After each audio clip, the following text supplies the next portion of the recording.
열왕기하 14장 우리 23절에서 24절에 있는 말씀입니다. 우리 다 함께 읽도록 하겠습니다. 유다의 왕 요아스의 아들 아마샤 제15년에 이스라엘 왕 요아스의 아들 여로보암이 사마리아에서 왕이 되어 41년간 다스렸으며 여호와 보시기에 악을 행하여 이스라엘에게 범죄하게 한 느밧의 아들 여로보암의 모든 죄에서 떠나지 아니하였더라. 아멘. 우리 오늘 특별히 8월 월삭 새벽 기도에 함께 하신 우리 성도님들께 감사를 드리고 8월 한 달도 주님 안에서 승리하시기를 간절히 축원합니다. 우리 옆에 분하고 한번 인사하실 때 우리 8월 한 달 주 안에서 승리합시다. 우리 인사하겠습니다.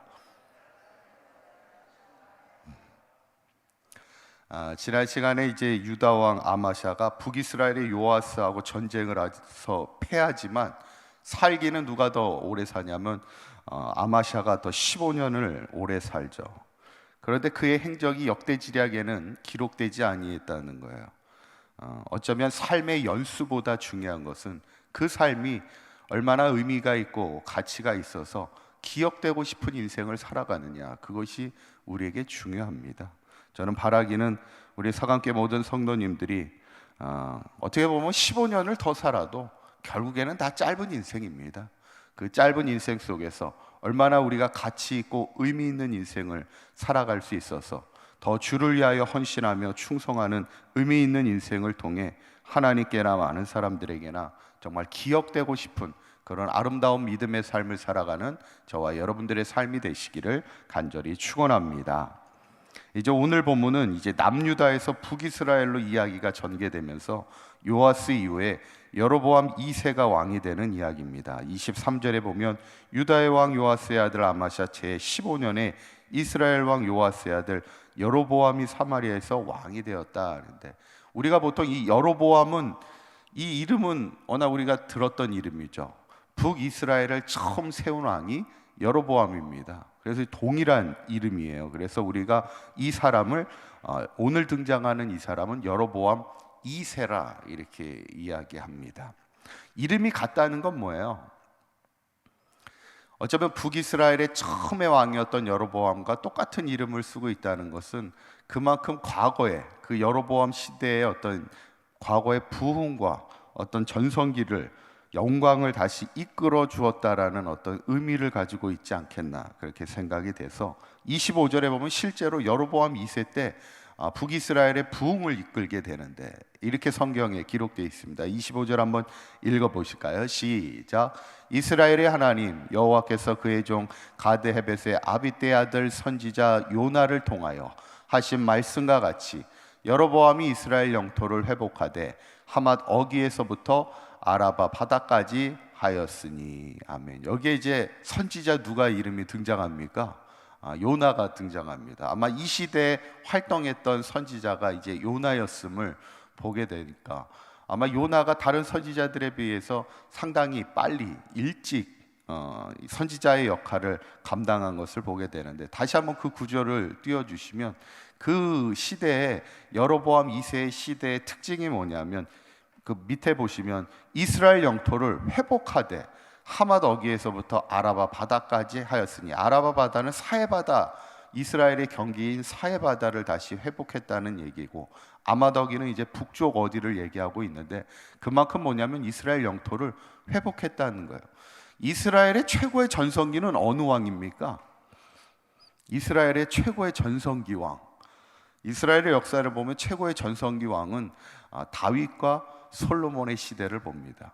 다윗이 워낙 전쟁에 능했던 왕이에요. 그래서 사울 시대와 다윗 시대를 이렇게 비교해 보면 거의 영토는 다윗 시대가 2배 이상 커집니다. 다윗이 계속해서 전쟁을 통해 나라를 확장했고, 또 솔로몬 시대는 아버지가 이루었던 큰 영토를 그냥 7일을, 지혜가 많다 보니까 7일을 잘했어. 솔로몬은 전쟁을 하진 않고 외교적인 전략을 통해서 나라의 부흥을 이끌었고, 다윗은 정복을 통하여 나라의 부흥을 이끌었던 게 이제 최고 전성기가 다윗과 솔로몬의 시대인데, 지금 그 이후에는 지금 계속해서 우리가 왕들에 대해서 이야기하지만 하나님 앞에 정직하지 못하게 행하면서 나라가 계속 힘을 잃어버린, 결국 하나님 안에 있을 때 우리가 강성한 인생을 살아가는 거지, 믿음에서 떠나가기 시작하니까 그 다윗의 영광을 잃어버리기 시작하고 나라가 외세의 침략으로 점점점 땅을 잃어버리고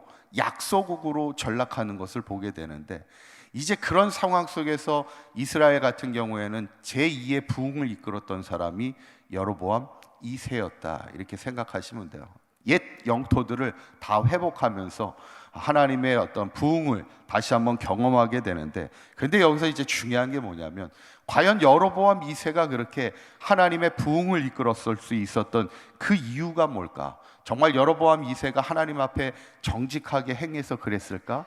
근데 오늘 성경을 보면 그렇지는 않았다는 얘기예요. 성경에 뭐라고 얘기하냐면 26절에 있는 말씀을 한번 보도록 하겠습니다. 26절 시작. 이는 여호와께서 이스라엘의 고난이 심하여 매인자도 없고 노인자도 없고 이스라엘을 도울 자도 없음을 보셨고, 사실 여로보암 2세도 여로보암하고 똑같았어요. 여로보암이 어떻습니까? 남유다로부터 나라를 분리해서 북이스라엘을 세우면서 금송아지를 만들어서 이제 우리는 더 이상 하나님을 섬기는 게 아니라 금송아지를 섬길 거야, 이렇게 선포한 사람이 여로보암입니다. 그러니까 여로보암은 하나님 보시기에 상당히 악을 행하는 데 앞장섰던 사람이고 나라를 분열시켰던 사람인데, 여로보암 2세 역시도 하나님 보시기에 악을 행했던 사람입니다. 그럼에도 불구하고 오늘 26절에 다시 한번 띄워주시면 26절에 있는 말씀을 보면 그 하나님께서 그럼에도 불구하고 여로보암 2세 때 부흥을, 영토를 회복시켜 주시고 부흥을 이끌었던 이유가 뭐예요? 여호와께서 이스라엘에 무엇을 보게 되셨어요? 이스라엘의 고난이 심한 것을 보게 됐다는 거예요.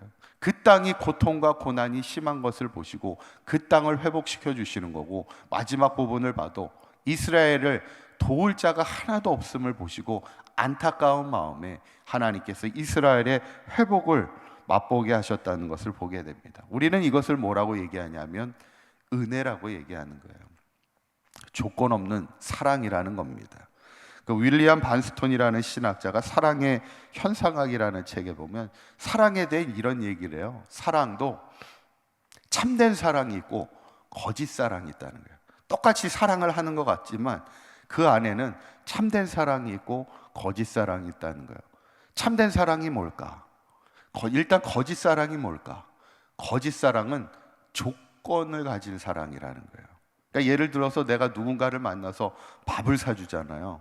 밥을 사주는데 정말 사랑으로 밥을 사주는 사람은 조건이 없는 거예요. 그냥 사주고 싶어서 밥을 사주는 거예요. 근데 이게 조건 있는 사랑은 뭐예요? 밥을 사주는 이유가 있는 거예요. 뭔가 그 사람에게 바라는 것이 있는 거예요. 어떤 사람과의 관계에 있어서 항상 조건이 있는 사람, 이거는 겉으로는 막 밥을 잘 사는 것 같이 보이고 잘해주는 것 같이 보여도 조건이 있는 그런 뭔가 의도를 가지고 하는 거는 이게 거짓 사랑이라는 거예요. 진정한 사랑이 아니라는 거예요. 그러면 진정한 사랑은 뭐예요? 진정한 사랑은 조건이 없는 거예요.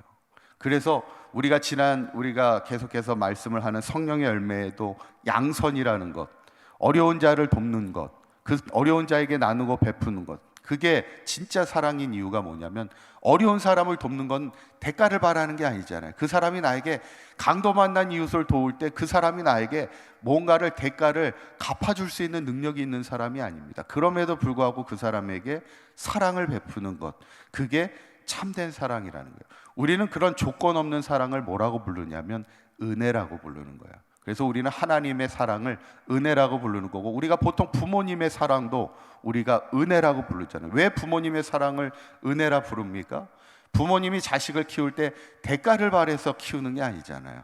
그냥 무조건적으로 그에게 사랑을 베풀기 때문에 은혜죠. 그래서 참된 사랑은 때문에가 아니라 그럼에도 불구하고 사랑하는 거예요. 어떤 이유 때문에 사랑하는 것이 아니라 그럼에도 불구하고 사랑하는 것, 그게 은혜죠. 오늘 바로 하나님의 사랑이 그렇다는 거예요. 하나님의 사랑은 때문에 사랑하시는 것이 아니라 그럼에도 불구하고 우리를 사랑하신다는 거죠. 우리가 한번 읽어볼까요? 앞에 있는 자막 한번 시작. 하나님의 사랑은 그럼에도 불구하고 우리를 사랑하십니다. 아멘. 지금 북이스라엘의 여로보암 2세 때 하나님께서 이스라엘 영토를 회복시키시고 제2의 부흥을 이끌게 하셨던 그 이유가 여로보암이 정직하게 하나님 앞에 행했기 때문에가 아니라, 어쩌면 그가 하나님 앞에 악을 행하며 여전히 불신앙 가운데 살아감에도 불구하고 하나님께서 이스라엘 땅의 고통과 고난을 보시고 그들에게 도울 자가 없음을 보시고 새로운 부흥의 역사를 이루게 하셨다는 것을 우리가 이 본문을 보면, 어쩌면 우리가 이 시대에 믿는 자들이 이 땅을 위해서 기도할 게 하나님의 은혜가 아닌가. 어쩌면 우리 이 땅을 위해서, 우리가 회복을 위해서 코로나의 이 어려운 시절에도 우리가 기도할 것은, 우리가 정말 잘하기 때문에 하나님 앞에 은혜를 구하는 인생은 아니잖아요. 이 땅이 여전히 죄악의 관연왕이 있고 우리가 여전히 하나님 앞에 불신앙으로 살아가는 부족함의 부분이 있을지라도, 하나님, 그럼에도 불구하고 하나님의 은혜가 필요합니다. 하나님께서 이 땅의 고통을 보시고 이 땅의 고난을 보시고 도울 자가 없는 것을 보시고 이 땅을 고쳐주시고 회복시켜 주시기를, 하나님의 은혜를 구하는 인생을 우리가 살아가야 될 것이고, 우리 믿는 자들이 깨어서 그 은혜를 구하는 기도의 인생을 살아갈 때, 저는 바라기는 사강교회 모든 성도님들과 가정과 이 땅에 하나님의 은혜로 말미암아 살아갈 수 있는, 그래서 하나님의 은혜로 그럼에도 불구하고 이 땅이 회복되고 하나님의 부흥의 역사를 이루어 나갈 수 있는 이 나라와 이 민족이 될 수 있기를 주님의 이름으로 간절히 축원합니다. 기도하겠습니다. 고맙고 감사하신 하나님, 오늘 특별히 8월 월삭 새벽 기도회로 서게 하여 주심을 감사합니다.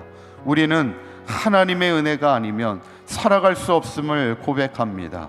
이 땅이 여전히 죄악의 관연왕이 있을지라도 이 땅의 고난과 아픔을 아시는 주님, 속히 이 땅을 회복시켜 주시고 모든 백성이 하나님을 향한 사랑을 체험하며 하나님을 향한 믿음 안에 온전히 서갈 수 있는 이 나라와 이 민족과 모든 열방이 될 수 있도록 인도하여 주시옵소서. 먼저 믿는 우리가 이 땅의 회복을 위하여 하나님의 은혜를 구하며 살아갈 수 있는 사강교회 모든 성도들 되게 하여 주시사, 이 땅과 또한 사강교회 모든 성도들의 삶과 가정과 자녀들의 인생 속에 그럼에도 불구하고 우리를 사랑하여 주시는 하나님의 은혜를 날마다 체험하며 간증하며 살아갈 수 있는 우리의 복된 삶이 될 수 있도록 축복하여 주시옵소서. 8월 한 달도 주님의 은혜 안에 승리하는 삶을 살아가는 우리 모두가 되게 하여 주시옵소서.